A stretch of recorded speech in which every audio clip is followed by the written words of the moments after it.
Kim సామ్రాజ్యంలో సరికొత్త tourism. Corona సమయంలో ప్రపంచానికి తలుపులు మూసేసిన ఉత్తర కొరియా ఇప్పుడు విదేశీయులకు గేట్లు తెరుస్తోంది. ఆశ్చర్యంగా ఉన్నా ఇది నిజం. నమ్మశక్యం కావడం లేదు కదూ. అవును మరి, కిమ్ ఎప్పుడు ఏం చేస్తారో ఎవరికీ తెలియదు, అర్థం కాదు. అందుకే ఆ దేశమే టూరిజం గురించి ప్రకటనలు చేస్తోంది. దేశాధినేత కిమ్ జోంగ్ ఉన్ ఇప్పుడు గన్ కంటే ఫన్ వైపు మొగ్గు చూపుతున్నట్లు ప్రపంచానికి కొత్త కొత్త వీడియోలు రిలీజ్ చేస్తున్నారు. ఉత్తర కొరియాలో పర్యాటకానికి ఊతమిచ్చే ప్రయత్నాలు మొదలుపెట్టిన కిమ్ ఓన్సన్ కల్మా తీరంలో రిసార్ట్ బీచ్ పేరుతో భారీ ప్రాజెక్టు చేపట్టారు. ఇందులో 54 హోటళ్లు, సినిమా హాళ్లు, పబ్లు, వాటర్ పార్కులతో పాటు అనేక సదుపాయాలు ఉన్నాయి. సుమారు 20,000 మంది పర్యాటకులకు ఆతిథ్యం ఇచ్చేలా ఇక్కడ ఏర్పాట్లు చేసినట్లు కనిపిస్తోంది. ఈ క్రమంలో నూతనంగా నిర్మించిన రిసార్ట్ బీచ్ను కుటుంబ సమేతంగా సందర్శించారు కిమ్. తాము ఇటీవల చేపట్టిన గొప్ప ప్రాజెక్ట్ ఇది అని కొనియాడారు. రానున్న రోజుల్లో దేశవ్యాప్తంగా పలు టూరిజం జోన్లను అభివృద్ధి చేసేందుకు ప్రణాళికలు రచిస్తున్నట్లు చెప్పారు. దాదాపు 2.5 మైళ్ల విస్తీర్ణంలో అత్యాధునికంగా పరిశుభ్రతకు మారుపేరులా రిసార్ట్ బీచ్ ను తీర్చిదిద్దారు. ఉత్తర కొరియా ప్రభుత్వం విడుదల చేసిన ఈ వీడియోను చూస్తున్న నెటిజన్లు క్రూర నియంత కిమ్లో ఇంత కళాకారుడున్నాడా, ఇన్ని టేస్టులు ఉన్నాయా అంటూ ఆశ్చర్యపోతున్నారు. ఇది ప్యారిస్, లండన్ మహానగరాలను మించిపోయేలా ఉందే అని అంటున్నారు.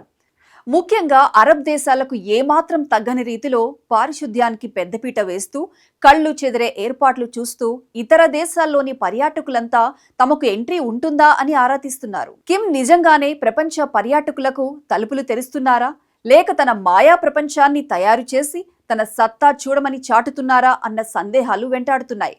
కోవిడ్ నేపథ్యంలో 4 ఏళ్లకు పైగా దేశ సరిహద్దులను మూసేసిన ఉత్తర కొరియా ఇప్పుడు టూరిజం రంగాన్ని ఓపెన్ చేయాలని నిర్ణయించుకుంది.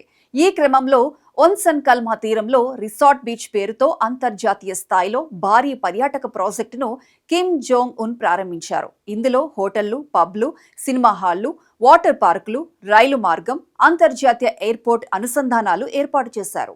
ఇటీవల రష్యా, చైనా, ఇరాన్లతో సంబంధాలు మెరుగుపరుచుకుంటున్న కిమ్ ఆ దేశాల పర్యాటకులను లక్ష్యంగా ఈ రిసార్ట్ ప్రాజెక్ట్ ను రెడీ చేసినట్లు వార్తలు వస్తున్నాయి. రష్యన్ అధికారులు స్వయంగా ఈ ప్రారంభ కార్యక్రమానికి హాజరవుతున్నట్లు తెలుస్తోంది. కిమ్ చేపట్టిన గొప్ప ప్రాజెక్టులలో ఇది ఒకటిగా చెబుతూ దేశవ్యాప్తంగా మరిన్ని టూరిజం జోన్లను అభివృద్ధి చేయాలనే లక్ష్యంతో ముందుకు సాగుతున్నట్లు ప్రకటించారు. జూలై 1 నుంచి దేశీయ పర్యాటకులకు ప్రవేశం కల్పించనున్న ఈ ప్రాజెక్ట్ విదేశీయులకు మాత్రం ఇప్పట్లో ఎంట్రీ లేదని చెబుతున్నారు. 2024లో రష్యా, చైనా, ఇరాన్ వంటి మిత్ర దేశాలకు మాత్రమే పరిమిత సంఖ్యలో అనుమతి ఇచ్చిన ఉత్తర కొరియా ఇకపై పశ్చిమ దేశాల పర్యాటకులకు ప్రవేశం కల్పించాలని ఆలోచిస్తున్నట్లు వార్తలు వస్తున్నాయి. నిజం చెప్పాలంటే కిమ్ జోంగ్ ఉన్ చేతిలోని ఓ రైఫిల్ ఇప్పుడు కెమెరా అయిందా? రెడ్ కార్పెట్ పై విహరించే ధనిక పర్యాటకుల కోసం రెడ్ అలర్ట్ తొలగించారా?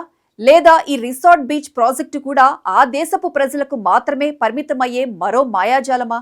ఇదంతా చూస్తుంటే ఉత్తర కొరియా మారుతుందా, లేక ప్రపంచాన్నే మరోమారు మోసగించాలనుకుంటున్నదా?